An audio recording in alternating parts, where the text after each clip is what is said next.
Good morning dear students. मैं सुरेंद्र कुमार मौर्य आप सबको आज मैं इस टॉपिक में आज मैं आपको सिंथेसिस पढ़ाने वाला हूं। इंग्लिश ग्रामर का एक इम्पॉर्टेंट पार्ट है और आपके हाई स्कूल और इंटरमीडिएट में, खास तौर पे इंटरमीडिएट के बच्चों के लिए या इंग्लिश ग्रामर जो भी पढ़ने वाले बच्चे हैं या तमाम सारे जो कॉम्पिटिटिव एग्जाम्स में जो बैठने वाले बच्चे हैं उनके लिए भी सिंथेसिस बहुत यूजफुल है। तो आज मैं आपको टॉपिक सिंथेसिस का पढ़ाने जा रहा हूं। बहुत सारे बच्चों की डिमांड थी, सर सिंथेसिस पढ़ा दीजिए। तो आइए सिंथेसिस के बारे में आज मेरा ये लेक्चर है। सिंथेसिस की पहले मीनिंग हम समझते हैं, ये होता क्या है। सिंथेसिस कॉम्बिनेशन है। जब हम दो या दो से अधिक सेंटेंसेस को, लिखा मैंने कि combination of two or more than two simple sentences into one simple sentence.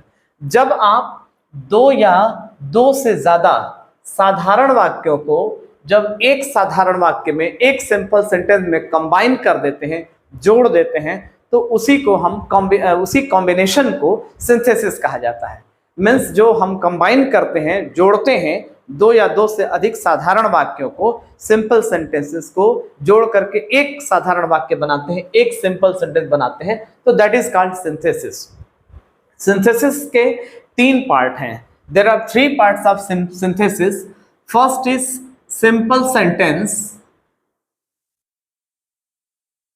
second is complex sentence,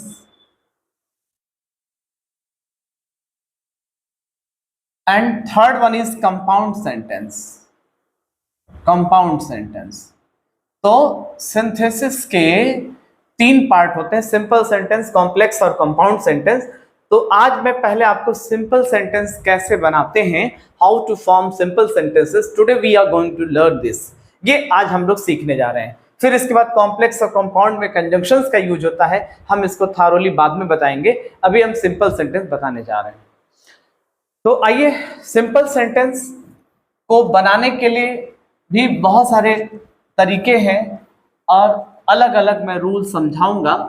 पहला जो हमारा रूल है वो पार्टिसिपल का यूज करके, मीन्स पहला जो है टू मेक सिंपल सेंटेंस, ये आज की हमारी जो टारगेट है, to make simple sentence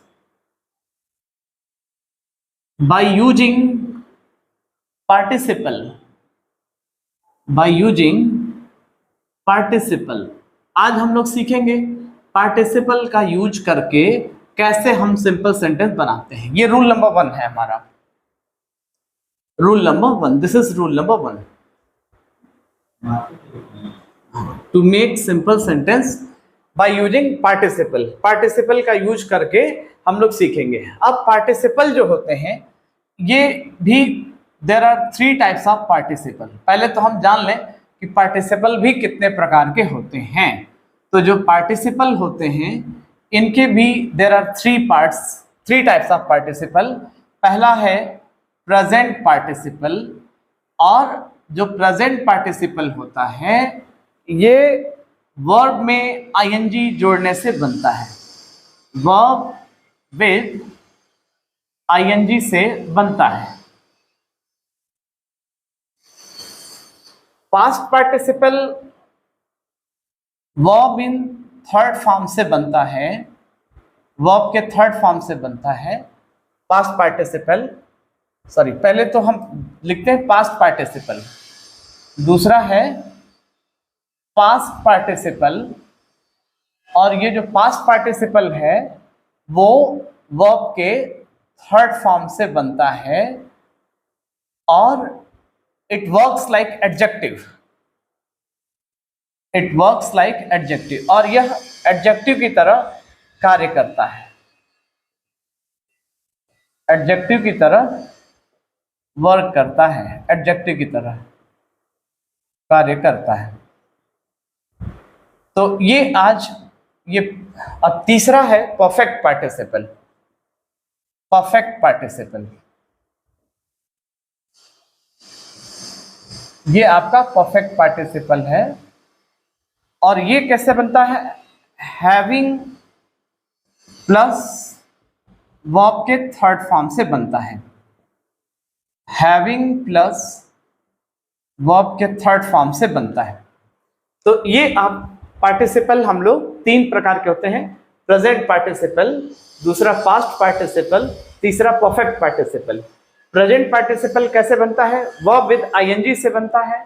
past participle verb के थर्ड फॉर्म से बनता है और ये एडजेक्टिव की तरह वर्क करता है। और थर्ड है perfect participle. Perfect participle having plus verb in third form से बनता है। तो आइए हम लोग पहले प्रेजेंट पार्टिसिपल का यूज करके, फिर पास्ट पार्टिसिपल, फिर परफेक्ट पार्टिसिपल का यूज करके सिंपल सेंटेंस बनाना सीखेंगे। ए में हम प्रेजेंट पार्टिसिपल का यूज करके, by using present participle, present participle का यूज करके हम सीखेंगे simple sentence banana by using present participle. ये याद रखना है कि हर बार हम ये जो बनाने जा रहे हैं सिंपल सेंटेंस बना रहे हैं, पहले हम प्रेजेंट पार्टिसिपल का यूज करके बनाएंगे। और ये बनता कैसे है अभी मैंने बताया, ये वर्ब में आईएनजी जोड़ने से बनता है, जुड़ करके बनता है। एग्जाम्पल देखें, नंबर 1 जैसे आई सा snake full stop I ran away, I ran away। 2 sentence है हमारे सामने। अब इन दोनों सेंटेंस को जोड़ना है और जोड़ करके एक सिंपल सेंटेंस बनाना है। पहला सेंटेंस कह रहा है कि आई सा अ स्नेक, दूसरा सेंटेंस कह रहा है कि आई रैन अवे, मैं भाग गया। तो 2 कार्य अब याद रखना है कि सिंपल सेंटेंस बनाते समय हमेशा एक ही सब्जेक्ट और एक ही मेन वर्ब होना चाहिए। इन दोनों सेंटेंस में सब्जेक्ट ये आई है, इधर भी आई है, इधर वर्ब सा है, इधर वर्ब रैन अवे है। तो हमको एक ही मेन वर्ब लेना है और एक वर्ब को हम प्रेजेंट पार्टिसिपल बना देंगे। तो क्या करना है कि जो कार्य पहले हो रहा है, पहले देखने का कार्य हो रहा है, इसके बाद भागने का कार्य हो रहा है। पहले मैंने सांप को देखा, फिर मैं भागा, तो जो काम पहले हुआ है उसी वर्ब को हम प्रेजेंट पार्टिसिपल बनाएंगे। और उस वर्ब में क्या करेंगे, पहले फर्स्ट फॉर्म में ले आकर के आईएनजी जोड़ देंगे। जैसा कि मैंने बताया कि प्रेजेंट पार्टिसिपल वर्ब में आईएनजी जोड़ने से बनता है। तो सा का फर्स्ट फॉर्म सीइंग होता है, seeing a snake I ran away, I ran away. तो ये आपका हो गया पहला प्रेजेंट पार्टिसिपल का यूज करके। इसमें हमने क्या किया, पहली जो वर्ब है उसको प्रेजेंट पार्टिसिपल में चेंज कर दिया। प्रेजेंट पार्टिसिपल बनाने के लिए क्या किया, उसका फर्स्ट फॉर्म लिखा, उसमें आईएनजी जोड़ दिया। Seeing a snake I ran away. Simple sentence का ये भी रूल है, याद रखना है कि एक ही सब्जेक्ट होना चाहिए और एक ही मेन वर्ब होना चाहिए। देखिए मेन वर्ब ये हमारा और ये जो वर्ब है प्रेजेंट पार्टिसिपल बन गई। और इसकी हिंदी क्या निकलेगी प्रेजेंट पार्टिसिपल की, हमेशा कर या करके निकलेगी। कर या करके और हुए भी निकलती है, तो यहाँ पे कर या करके समझना है। एक सांप देख करके मैं भाग गया। दूसरा सेंटेंस है turn to the left you will see the clock tower, you will see the clock tower.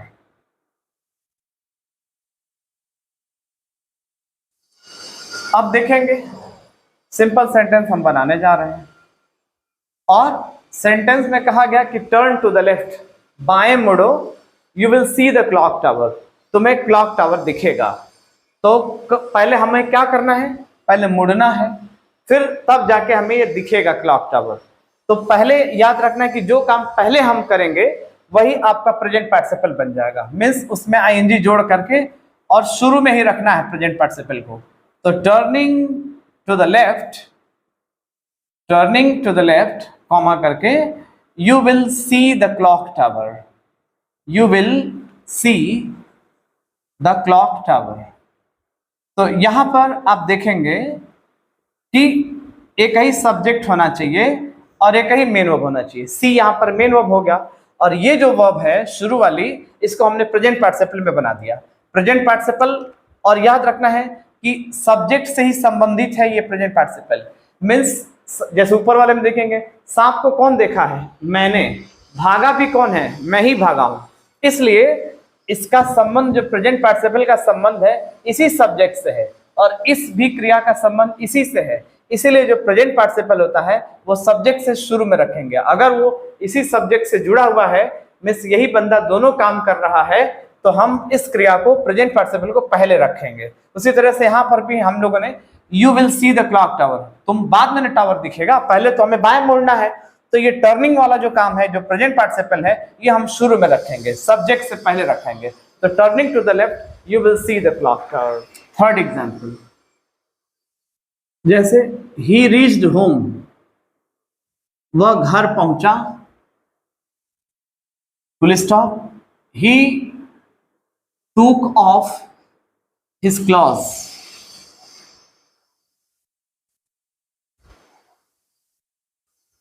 वह घर पहुंचा और वह अपने कपड़े उतारा। टेक ऑफ मीन्स उतारना, उसी का सेकंड फॉर्म में टूक ऑफ। तो सब्जेक्ट यही है, घर भी यही पहुंच रहा, ही पहुंच रहा है, और कपड़े भी अपने ही उतार रहा है। इसलिए जो काम पहले करना है वो प्रेजेंट पार्टिसिपल हो जाएगा, और आप इसको शुरू में रख देंगे। तो क्या करेंगे, रीचिंग होम, रीच में क्या जोड़ेंगे, आईएनजी, रीचिंग होम, घर पहुंचकर, कॉमा करके, और एक ही सब्जेक्ट और एक ही मेन वर्ब लेना है। मेन वर्ब आपका टूक ऑफ हो जाएगा, ही टूक ऑफ हिज क्लॉथ्स, घर पहुंचकर वह अपने कपड़े चेंज किया, या आपको अपने कपड़े उतारा। तो ये प्रेजेंट पार्टिसिपल है। पहली वाली जो क्रिया है उसको हम प्रेजेंट पार्टिसिपल में बना दिए आईएनजी जोड़ करके, और इसकी जो हिंदी निकलेगी कर या करके निकलेगी। घर पहुंच करके वह अपने कपड़े उतारा। फिर अगला एग्जाम्पल है, जैसे he was thirsty, he was thirsty, he drank water, he drank water. तो आप देख रहे हैं सेंटेंस कह रहा है कि वह प्यासा था, वह पानी पिया। तो अब इसमें इसको जब हम सिंपल सेंटेंस में बनाएंगे तो ये जो थर्स्टी शब्द है, याद रखिए ये एडजेक्टिव है। जनरली वाई जिसमें जुड़ा रहता है वो एडजेक्टिव होता है, जैसे हंग्री, थर्स्टी, क्लाउडी, या इस तरह के जो भी रहते हैं वाई वाले, आईसी, तो वो सब देखिए। तो थर्स्टी क्या है, एडजेक्टिव है। जैसे आपने सुना होगा प्यासा कौवा की कहानी, थर्स्टी क्रो, तो थर्स्टी कौवे की क्या बता रहा है, विशेषता। तो जब एडजेक्टिव दिया रहे और उसके पहले ये इज, एम, आर और वाज वर्ब दिया रहे, तो ये बी के स्वरूप है, याद रखना ये बी के फॉर्म है। तो इसको बी में कन्वर्ट कर देंगे। तो पहले हम बी में कन्वर्ट करके उसमें आईएनजी जोड़ेंगे। आईएनजी क्यों जोड़ रहे हैं, प्रेजेंट पार्टिसिपल बनाने के लिए। तो बीइंग थर्स्टी, अब कॉमा करके एक ही सब्जेक्ट और एक ही मेन वर्ब लेना है। He drank water, being thirsty he drank water means प्यासा होने पर या प्यास लगने पर वह पानी पिया। तो इस तरह से जब भी इज, एम, आर और वाज वर्ब रहेगा तो उसको आप बीइंग में चेंज कर दीजिएगा, बी ही आईएनजी, और तब उस एडजेक्टिव को उतारिएगा। और ऊपर वाले में क्या था, ये एक्शन वर्ड है, तो इसमें हम इसमें आईएनजी जोड़ रहे थे, लेकिन इस बार वाज में तो आईएनजी जोड़ना नहीं है, इसलिए इज, एम, आर और वाज वर्ब को हटा के हम बीइंग में चेंज कर देंगे, बी ही आईएनजी। तब एडजेक्टिव लिखेंगे, एक ही सब्जेक्ट और एक ही मेन वर्ब। तो इस क्रिया का भी संबंध एक इसी सब्जेक्ट से, इसीलिए हम इसको शुरू में रख रहे हैं, क्योंकि प्यास किसको लगी थी, ही को। पानी कौन पिया, ही, इसलिए जो काम बाद में किया, पानी पीने का काम बाद में किया है, इसलिए वो क्रिया बाद में रखी जा रही है, ड्रैंक। और जो प्यास लगने वाली जो क्रिया है ये पहले हुई है, इसलिए इसको हम पहले रख रहे हैं, बीइंग थर्स्टी। तो ये आपका इज, एम, आर और वाज वर्ब वाले थे। अब एक और देखते हैं, कभी कभी प्रेजेंट पार्टिसिपल का संबंध ऑब्जेक्ट से होता है, जैसे I saw him, दूसरा है he was smoking, he was smoking। तो ये सेंटेंस सिंपल में हम बना रहे हैं। पहला सेंटेंस कह रहा है कि मैंने देखा उसे, फिर वह क्या कर रहा था, वह धूम्रपान कर रहा था। तो मैंने देखा उसे धूम्रपान करते हुए, मीन्स मैंने उसे धूम्रपान करते हुए देखा। तो एक ही सब्जेक्ट लेना है आई, और सा आपका मेन वर्ब हो गया, हिम ऑब्जेक्ट हो गया, और स्मोकिंग कौन कर रहा था, ही कर रहा था, इसलिए स्मोकिंग यही प्रेजेंट पार्टिसिपल है। और इस बार हम प्रेजेंट पार्टिसिपल को कहाँ रख रहे हैं, ऑब्जेक्ट के बाद में रख रहे हैं। हर बार शुरू में रख रहे थे, प्रेजेंट पार्टिसिपल शुरू में रख रहे थे, क्यों, क्योंकि इनका संबंध सब्जेक्ट से था। इस बार प्रेजेंट पार्टिसिपल का संबंध ऑब्जेक्ट से है, क्योंकि मैंने देखा किसको, उसे क्या करते हुए, धूम्रपान करते हुए। तो जिसमें हुए आ जाए वह भी प्रेजेंट पार्टिसिपल होता है, और जिसमें कर या करके आ जाए, जैसे घर पहुंच करके मैं अपने कपड़े चेंज किया, तो इसमें हुए आएगा। तो जब प्रेजेंट पार्टिसिपल का संबंध ऑब्जेक्ट से होगा तो ऑब्जेक्ट के बाद में रखिएगा, और उसका जो हिंदी निकलेगा वो हुए करके निकलेगा। तो ये आपका प्रेजेंट पार्टिसिपल पे एग्जांपल से। अब मैं आपको पास्ट पार्टिसिपल और परफेक्ट पार्टिसिपल भी बताऊंगा। बी, अब to make simple sentence by using past participle.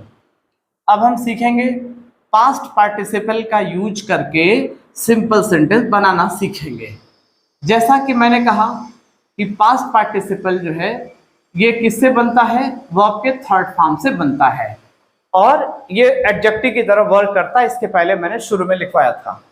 तो एग्जाम्पल देखें इसका, जैसे आई फाउंड माई पर्स, मैं अपना पर्स पा गया। द पर्स वॉज लॉस्ट, ये जो मेरा पर्स था ये खोया हुआ था, लॉस्ट था, खो गया था। तो अब एक वाक्य में इसको बनाएंगे, सिंपल सेंटेंस में ले आएंगे। तो मैं पाया अपना कौन सा पर्स, खोया हुआ पर्स मैं पा गया। तो आई के बाद मेन वर्ब लिखेंगे, found, I found my lost purse, I found my lost purse. तो मैं अपना खोया हुआ पर्स पा गया। तो एक ही सब्जेक्ट और एक ही मेन वर्ब लेना है, और ये जो क्रिया है लॉस्ट शब्द ये थर्ड फॉर्म में है, लूज का ये थर्ड फॉर्म है लॉस्ट, और ये आपका यहाँ पे पास्ट पार्टिसिपल है। इसी को हम पास्ट पार्टिसिपल कहेंगे, जो वर्ब के थर्ड फॉर्म में है और एडजेक्टिव की तरह वर्क कर रही है। ये पर्स की विशेषता बता रही है कि कौन सा पर्स में पा गया, अपना खोया हुआ पर्स में पा गया। तो लॉस्ट शब्द यहाँ पर पास्ट पार्टिसिपल है, और इस पर्स की विशेषता बता रहा है, एडजेक्टिव है, एडजेक्टिव के रूप में काम कर रहा है। तो आप बहुत सारे ऐसे देखे होंगे, जैसे अभी आपने कहा शिक्षित व्यक्ति, तो आप क्या बोलते हैं, एजुकेटेड पर्सन। शिक्षित व्यक्ति को हम क्या बोलते हैं, एजुकेटेड पर्सन। तो ये एजुकेट का थर्ड फॉर्म है, और ये यहाँ पर एडजेक्टिव की तरफ से वर्क कर रहा है, और किसकी विशेषता बता रहा है, पर्सन की। तो जब कोई क्रिया थर्ड फॉर्म में एडजेक्टिव की तरह वर्क करेगी वही पास्ट पार्टिसिपल होती है। अब देखिए यहाँ पर ये पर्सन की विशेषता बता रहा है। जैसे आपने कहा मैरिड महिला या विवाहित महिला, तो आप बोलेंगे मैरिड लेडी। कैसी लेडी भाई, मैरिड लेडी। तो मैरी का ये जो थर्ड फॉर्म है, और ये यहाँ पर एडजेक्टिव की तरह से वर्क कर रहा है, किसकी विशेषता बता रहा है, लेडी की। तो ये पास्ट पार्टिसिपल इसी को कहते हैं, जब वही कोई वर्ब जो है थर्ड फॉर्म में आ जाए और एडजेक्टिव की तरह वर्क करने लगे तो उसी को हम पास्ट पार्टिसिपल बोलते हैं। जैसे आपने कहा कि मैं ऑक्सफोर्ड क्लासेस ज्वाइन किया स्पोकन इंग्लिश सीखने के लिए, तो कौन सी इंग्लिश सीखने के लिए, स्पोकन इंग्लिश। तो स्पीक, स्पोक, स्पोकन, तो स्पोकन शब्द क्या है, वहां पे पास्ट पार्टिसिपल है, वो उस इंग्लिश की विशेषता बता रहा है। उसी तरह से आपने कहा कि मेरी परीक्षा है, अब कौन सी परीक्षा है भाई, ओरल है कि लिखित है। तो आप जब लिखित परीक्षा रहते तो बोलते माई रिटन टेस्ट है, मेरा रिटन एग्जाम है। तो राइट, रोट, रिटन, तो रिटन शब्द वहां पर थर्ड फॉर्म में उस टेस्ट की विशेषता बता रहा है, एडजेक्टिव की तरह से वर्क कर रहा है, लिखित परीक्षा, रिटन एग्जाम या रिटन टेस्ट। तो ये आपका पास्ट पार्टिसिपल रहा। पास्ट पार्टिसिपल वर्ब के थर्ड फॉर्म से बनता है, और ये हमेशा एडजेक्टिव की तरह से वर्क करता है। अब मैं आपको परफेक्ट पार्टिसिपल की तरफ ले चल रहा हूं, परफेक्ट पार्टिसिपल को भी देखते हैं। To make simple sentence by using perfect participle, आज हम सीख रहे हैं परफेक्ट पार्टिसिपल का यूज करके कैसे सिंपल सेंटेंस बनाते हैं। अब तीसरा पार्ट है ये पार्टिसिपल का, ये कैसे बनता है, हैविंग प्लस वर्ब के थर्ड फॉर्म से बनता है। मैं पहले ये बात बता चुका हूं। तो अभी देखिए, जैसे he had completed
पकड़ा, ये कैच का सेकंड फॉर्म है, पकड़ा किसको, एक चोर को पकड़ा। फिर उस चोर ने अपनी प्रतिक्रिया कैसे की, the thief begin to abuse him, चोर बिगेन टू मीन्स लगा, अब्यूज मीन्स गाली देने, हिम माने उसे, चोर उसे गाली देने लगा। तो चोर किसको गाली देने लगा, पुलिस को। तो पहले सेंटेंस में सब्जेक्ट क्या है, पुलिस, और ऑब्जेक्ट क्या है, थीफ। फिर दूसरे सेंटेंस में यही जो पहले सेंटेंस का जो ऑब्जेक्ट है वही यहां पर सब्जेक्ट बन गया है। देख रहे हैं, ये ऑब्जेक्ट ही यहां पर दूसरे सेंटेंस का सब्जेक्ट बन गया। The thief begin to abuse him, और हिम किसके लिए आया है, पुलिस के लिए आया है। तो ऐसे स्थिति में आप जब दूसरे सेंटेंस में ये पहले सेंटेंस का ऑब्जेक्ट ही जब दूसरे सेंटेंस का सब्जेक्ट बन जाएगा तो ये समझ जाना है कि वहां पे हमको पैसिव वॉइस वाला रूल लगाना है, क्योंकि ऑब्जेक्ट ही यहां पर है और ऑब्जेक्ट ही यहां पे सब्जेक्ट की जगह आया है। तो और दूसरा कंडीशन ये भी है कि क्रिया प्रतिक्रिया का नियम भी आप समझ सकते हैं। जैसे आप साइंस में पढ़े होंगे, क्रिया एक किया फिर दूसरे ने उसकी प्रतिक्रिया व्यक्त की। तो पहले पुलिस ने अपनी क्रिया की किस पर, चोर पर, और फिर चोर ने अपनी प्रतिक्रिया दी कैसे, उसे गाली दे करके। तो ऐसे स्थिति में परफेक्ट पार्टिसिपल बनेगा लेकिन पैसिव वॉइस का रूल लगा करके। तो जब इसको सिंपल सेंटेंस बनाएंगे तो आप पहले लिखेंगे हैविंग, तो लिखेंगे ही प्लस बीन जोड़ना पड़ेगा, हैविंग बीन, फिर वर्ब का third form caught, having been caught by the police. Meaning क्या निकलेगा, पुलिस के द्वारा पकड़े जाने पर, having been caught by the police means police के द्वारा पकड़ लिए जाने पर, वो बाद वाला जो सेंटेंस है वैसे उतार देना है, the thief begin to abuse him. एक ही सब्जेक्ट लेना है, द थीफ, फिर begin to abuse him, begin to abuse him. तो ये आपका परफेक्ट पार्टिसिपल जिसमें हैविंग बीन और वो आपका थर्ड फॉर्म लगाया गया। तो क्यों लगाया गया बीन, क्योंकि ये पैसिव वॉइस वाला रूल है, क्रिया प्रतिक्रिया वाला नियम है। एक वन मोर एग्जांपल इसका दूंगा, इसके बाद ये आपका पार्टिसिपल का रूल फिनिश हो जाएगा। फिर मैं आपको सिंपल सेंटेंस बनाने के और भी बहुत सारे रूल्स हैं, वन बाय वन पढ़ाऊंगा उसको। अब तीसरा example, he was punished by the teacher, he was punished by the teacher, full stop, he felt sorry, feel का सेकेंड फॉर्म है felt, he felt sorry। Sentence कह रहा है कि वह दंडित किया गया बाय द टीचर, टीचर के द्वारा। ये सेंटेंस आपका पैसिव वॉइस है। ही जो है यहाँ पर ऑब्जेक्ट है, क्योंकि ही खुद नहीं दंडित कर रहा है बल्कि ही को दंडित किया जा रहा है, किसके द्वारा, टीचर के द्वारा। तो ही यहाँ पर ऑब्जेक्ट है। तो जब सेंटेंस की शुरुआत ऑब्जेक्ट से हो और कार्य किसी और के द्वारा किया गया तो पैसिव वॉइस वाला रूल होता है। तो अगर सेंटेंस पहले से पैसिव वॉइस में दिया है तो आपको समझ जाना है कि यही परफेक्ट पार्टिसिपल वाला रूल लगाना है, वो भी पैसिव वॉइस वाले में। तो आप क्या करेंगे, देखिए इसमें भी क्रिया प्रतिक्रिया है। पहले टीचर ने उसको पनिश किया तो ही ने अपनी प्रतिक्रिया कैसे व्यक्त की, सॉरी फील करके। फील का ये सेकंड फॉर्म है फेल्ट। तो टीचर ने पहले उसको दंडित किया, फिर वो जो है जो दंडित हुआ है वो सॉरी फील किया, खेद प्रकट किया। तो यहां पर भी आप परफेक्ट पार्टिसिपल पैसिव वॉइस वाला रूल लगाएंगे। क्या लिखेंगे, having been punished by the teacher, having been punished by the teacher. अब एक ही सब्जेक्ट लेना है, एक ही मेन वर्ब लेना है, ही फेल्ट सॉरी। तो आप देख रहे हैं ही सब्जेक्ट हो गया और फेल्ट यहां पर मेन वर्ब हो गया, एक ही मेन वर्ब हमको लेना है। और ये आपका परफेक्ट पार्टिसिपल हो गया, पैसिव वॉइस वाला रूल लगा। जब क्रिया प्रतिक्रिया का नियम हो तो वहां पे परफेक्ट हैविंग बीन और वर्ब का थर्ड फॉर्म। तो इस तरह से डियर स्टूडेंट्स मैंने आपको सिंपल सेंटेंस बनाना सिखाया, वो भी पार्टिसिपल का यूज करके। फिर मैं आपको आगे वाले रूल में इन्फिनिटिव और भी बहुत सारे रूल्स हैं वो मैं समझाऊंगा। आज के लिए इतना ही। That's all today and see you again in next video. Thanks for watching this video and a lot of thanks. Happy independence day.